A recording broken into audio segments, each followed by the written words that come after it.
How do you stop something if you don't even know it's there? And if you don't know why it's there or how come it's there? How do you do it? You don't. So, to stop artistic block, we first have to figure out where it's from. Because there's a lot of different reasons. A whole list long. Look at this list. So let's go through it. Number one, stress. If your stress at the moment is high, the hormone is called cortisol, but the feeling is stress. If your stress is high, your body's not prioritizing art. Art is like your brain and your soul's thank you to observing an emotion, to feeling something, to being there, to presence. It is not necessary in the very traditional sense of like, yes, for an artist, art is necessary. It's like breathing, it's like eating. But for you, for me, for the actual individual human as a human, it's not necessary. You need to survive, and then you can thrive. And so if you're stressed, your body is like, no, we're not gonna waste any more energy on anything else. That's why the best poems and things are written about after. It is not like during the breakup that they're like, wait, give me a second, before you break my heart. Like, no, it's after. It's with the emotion being either partially processed or mostly processed. Which leads us into a second point, unprocessed emotions. A numb heart makes no good art. You need to feel the heartbreak. Otherwise, art cannot be made, unfortunately. The next one is burnout. I'm going to read you what I wrote. Burnout, which in artistic terms means you felt for the art and not through the art. You have watered down the tears just so you can have more of it. That is not how art works. No matter how strong the alcohol is, if you cook with it and you water it down, it's not the same. A shot glass of like emotion in a song is what makes it cool. It strikes you. If you water it down, if you feel the thing for too long.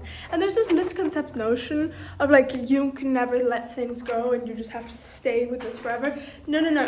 You indeed have to let things go and make new art. Yeah, you just need to.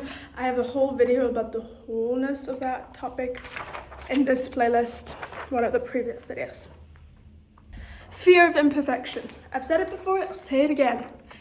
If what you are making is perfect, what are you getting? Nothing. Nothing is perfect. So if what you want to do is perfect, you will end up doing nothing. So stop it. And you're like, but what about? No, zip it. There's no perfect artwork. There's no perfect face. Does that not mean much? Maybe, no. There's beautiful faces. And there's impactful art. But there is no such thing as perfection. And when you strive for perfection, you end up with nothing. Okay, I'm gonna read you again what I wrote because this was good. Self-doubt. Since this is my art course, I can do what I want. So I'll take you down the overthinking rabbit hole. What is the self? According to Oxford Dictionary, self is a person's essential being that distinguishes them from others, especially considered as the object of introspection or reflection or reflective actions.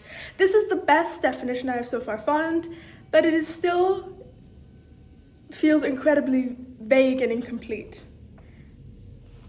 Because identity is vague, and most important, it is independent, it is dependent, and is changeable. Why is this all important? Except, of course, the fact that I have enjoyed the side quest thought. Because you can only doubt the concrete. The rest is only possible to be questioned. You can question a person you don't know, which would lead to answers. You can doubt a person you do know. So, the self-doubt, the self you so proclaim to know needs to be questioned through your art, not doubted. Example, can I draw differently? Can I find artistic ways to market my art piece? There is no intelligence found in shallow pessimism. So even if you find out the opposite of the answer you would have wanted, you still have more information of the self than when you hit your identity with tons of outdated facts or prejudices. Decision fatigue. I need you to wear the same clothes, do the same things, have the same meals, so that your brain has enough space to be artistic, to be inventive, to really like do the thing.